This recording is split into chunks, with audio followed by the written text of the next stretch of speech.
आपने कभी सोचा है कि यदि दुनिया के सबसे बुद्धिमान और पराक्रमी योद्धा अपना रूप बदल ले, अपनी पहचान छिपा ले और एक सामान्य जीवन जीने लगे, तो क्या कोई उन्हें पहचान पाएगा?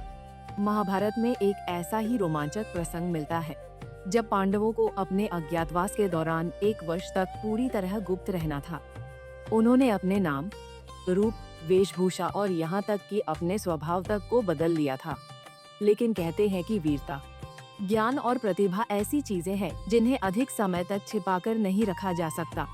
परिस्थितियां कुछ ऐसी बनी कि पांडवों की असली पहचान धीरे धीरे उजागर होने लगी और उनके सामने अज्ञातवास टूटने का खतरा मंडराने लगा। आखिर वह कौन सी घटना थी जिसने उनके भेष का रहस्य खोल दिया? कैसे उनके शत्रुओं को शक हुआ कि पांडव विराट नगर में ही छिपे हुए हैं? और उस समय पांडवों ने अपनी पहचान बचाने के लिए क्या किया? दोस्तों, आज की इस वीडियो में हम महाभारत के इसी रोमांचक प्रसंग के बारे में विस्तार से जानेंगे। तो चलिए बिना किसी देरी के शुरू करते हैं। कथा के अनुसार चौसर में सब कुछ हारने के बाद पांडवों को 12 वर्ष का वनवास और 1 वर्ष का अज्ञातवास भोगना पड़ा। शर्त यह थी कि अज्ञातवास के दौरान यदि उनकी पहचान किसी ने कर ली तो उन्हें फिर से 12 वर्ष का वनवास भुगतना पड़ता। इसलिए यह 1 वर्ष उनके जीवन का सबसे कठिन और सबसे महत्वपूर्ण समय था। अज्ञातवास के लिए पांडवों ने मत्स्य देश के राजा विराट के राज्य को चुना।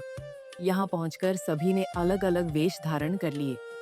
धर्मराज युधिष्ठिर ने कंक नामक ब्राह्मण और ज्योतिषी का रूप धारण किया, जो राजा विराट को पासे खेलने और नीति का ज्ञान देता था। भीम ने बल्लभ नाम से राजभवन में रसोइये का कार्य संभाला। अर्जुन ने बृहन्नला बनकर राजकुमारी उत्तरा को नृत्य और संगीत सिखाना शुरू किया। नकुल घोड़ों की देखभाल करने लगे और सहदेव गायों के रक्षक बन गए। वहीं द्रौपदी ने सैरंध्री बनकर महारानी सुदेशना की दासी का कार्य स्वीकार किया।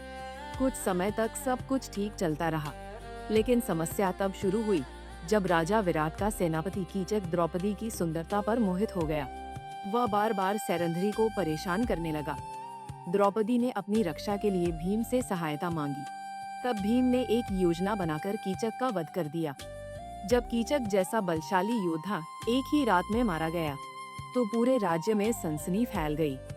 लोगों के मन में सवाल उठने लगा कि ऐसा कौन हो सकता है जो कीचक को परास्त कर दे। धीरे धीरे यह खबर हस्तिनापुर तक भी पहुंची।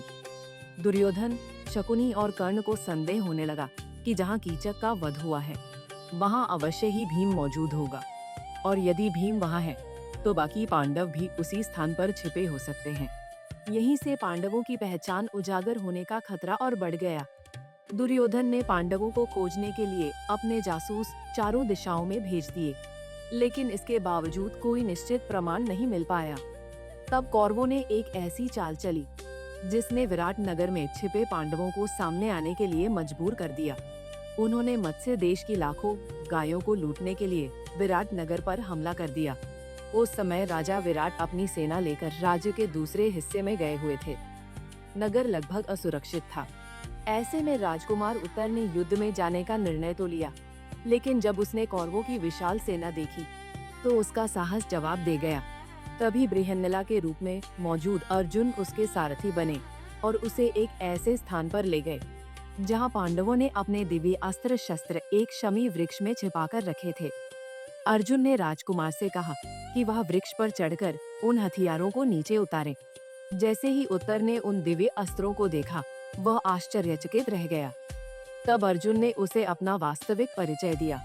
उन्होंने बताया कि वे कोई साधारण नर्तकी नहीं, बल्कि पांडवों में तीसरे भाई अर्जुन हैं। यह सुनकर उत्तर पहले तो स्तब्ध रह गया, फिर उसने श्रद्धा से अर्जुन के चरण स्पर्श किए। इसके बाद अर्जुन ने गांडीव धनुष धारण किया, दिव्य कवच पहना और अपने वास्तविक स्वरूप में युद्ध भूमि की ओर बढ़ चले। उधर कौरव सेना में भी हलचल मच गई। जैसे ही उन्होंने देखा कि एक योद्धा गांडीव धनुष के साथ उनकी ओर बढ़ रहा है, भीष्म, द्रोणाचार्य और कृपाचार्य जैसे महायोद्धा तुरंत समझ गए कि यह कोई और नहीं, अर्जुन ही है। द्रोणाचार्य ने कहा कि गांडीव की टंकार को पहचानने में भूल नहीं हो सकती, यह निश्चित रूप से अर्जुन है। लेकिन दुर्योधन अभी भी पूरी तरह आश्वस्त नहीं था। उसे सबसे अधिक चिंता इस बात की थी कि कहीं पांडवों का अज्ञातवास पूरा न हो गया हो। वह चाहता था कि यदि अज्ञातवास की अवधि पूरी होने से पहले उनकी पहचान सिद्ध हो जाए तो उन्हें फिर से 12 वर्ष का वनवास भुगतना पड़े। युद्ध शुरू हुआ और अर्जुन ने अकेले ही भीष्म, द्रोण, कर्ण, अश्वत्थामा, कृपाचार्य और दुर्योधन जैसे महारथियों का सामना किया। उन्होंने अपने दिव्य अस्त्रों का प्रयोग करते हुए कौरव सेना को पीछे हटने पर मजबूर कर दिया।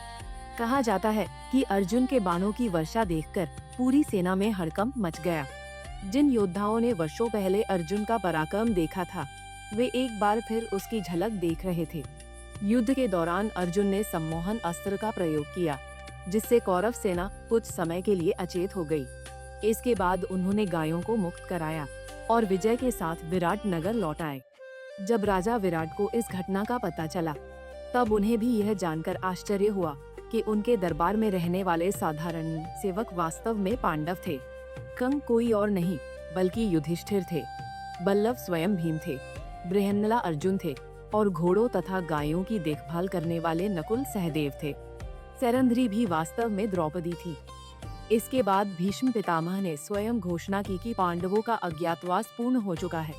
उन्होंने गणना करके बताया कि पांडव निर्धारित समय से भी अधिक अवधि तक गुप्त रह चुके हैं, इसलिए अब उन्हें दोबारा वनवास पर भेजने का कोई अधिकार कौरवों को नहीं है।